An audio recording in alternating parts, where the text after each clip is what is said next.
Mordu d'entreprendre, le magazine des entreprises de l'Anjou avec Thibaut Becher. Anne Texero, c'est la petite dernière. Anne, bonjour, bienvenue avec nous. Bonjour à tous. Ça va Anne, vous allez vous adapter à cette situation un peu inédite ? Mais oui, c'est un régal de faire de l'improvisation totale, j'adore ça en fait. Eh ben voilà, un défi. Exactement, nous allons aujourd'hui improviser. Anne Texero, nous aimerions tous savoir, finalement, d'abord pourquoi vous avez accepté de participer à cette émission et d'être chroniqueur ou chroniqueuse, je sais pas si on le dit, enfin peu importe. En tout cas de faire une chronique dans Mordu d'entreprendre, et surtout, qu'est-ce que vous faites au quotidien ? Parce que tout ça c'est bien gentil, on vous entend réfléchir de philosophie, de machin, vous caressez les arbres, ça tout le monde le sait, vous avez un chien, tout le monde le sait, vous adorez marcher en forêt, tout le monde le sait. Par contre, qui êtes-vous réellement, Anne Texero ? Ah, vaste sujet. Alors je suis en devenir, je dirais, Thibaut, un peu comme tout le monde ici. À la fois, vous n'avez pas 15 ans, Anne, excusez-moi de vous le rappeler. Non, je suis, si je regarde la facette un peu professionnelle, je suis coach professionnel et formatrice, et j'accompagne des managers, des leaders, des dirigeants, voilà, à retrouver en fait un positionnement juste pour eux. Voilà un petit peu mon métier. Donc j'utilise des outils, une palette de coaching et des outils liés à la formation. Pourquoi avez-vous accepté de participer à cette émission Mordu d'entreprendre ?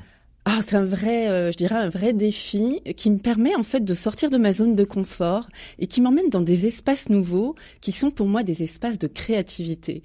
Et ça, c'est bon parce que ça me reconnecte en fait à quelque chose qui est profond en moi et qui vibre et qui a envie de s'exprimer.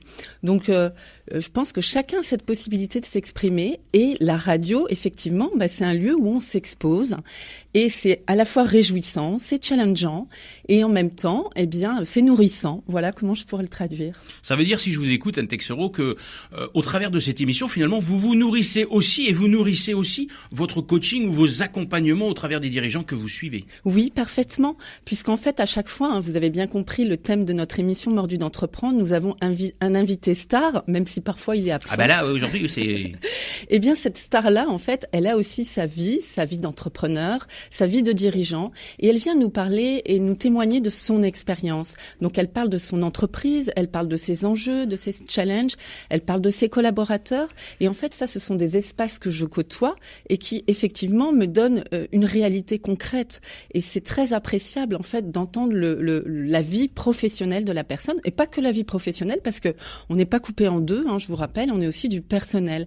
Donc c'est très vif, très dynamique. Et puis c'est un moyen de créer du lien et du réseau. Je vais pas m'en cacher. Et en fait l'émission de radio propose ça également. Super. Votre chronique s'appelle Au cœur du leadership. Qu'est-ce que vous avez voulu nous dire au travers de cette chronique au cœur du leadership ? Ça veut dire quoi au cœur du leadership ? C'est bien beau tout ça, mais ça fait un peu philo, quoi. Oui, la question est, merci de la poser en fait, Thibaut, parce que elle vient effectivement d'une réflexion profonde et qui nous touche tous en fait. C'est comme si vous voulez, dans la vie, parfois on est comme coupé en deux, et donc on fonctionne essentiellement avec la tête. Et je pense que être leader aujourd'hui, c'est aller se reconnecter aussi à son cœur. Alors ça peut paraître un peu bisounours ce que je vous dis, mais en fait pas du tout. C'est très concret en fait. On est dans une société où on était dans le savoir, on commence à être dans le faire, on a été beaucoup dans l'avoir, peut-être que Yves nous en parlera, et en fait maintenant c'est l'ère de l'être. Donc qu'est-ce qu'on fait pour soi ? Comment on prend soin de soi ? Comment on prend soin de la relation ? Et qu'est-ce qu'on fait pour remonter son énergie vitale, pour être au plus juste de ce que l'on fait concrètement ? Comment on incarne ça au quotidien ? Et c'est ça qui me passionne, vous devez l'entendre dans ma voix, et je me dis que effectivement chacun a un chemin à faire avec ça pour mieux se connaître. Ça passe par un travail d'intériorité, mais qui permet après de mieux nous connecter dans nos relations. Et ça, c'est important dans la vie parce que nous sommes des êtres de relation.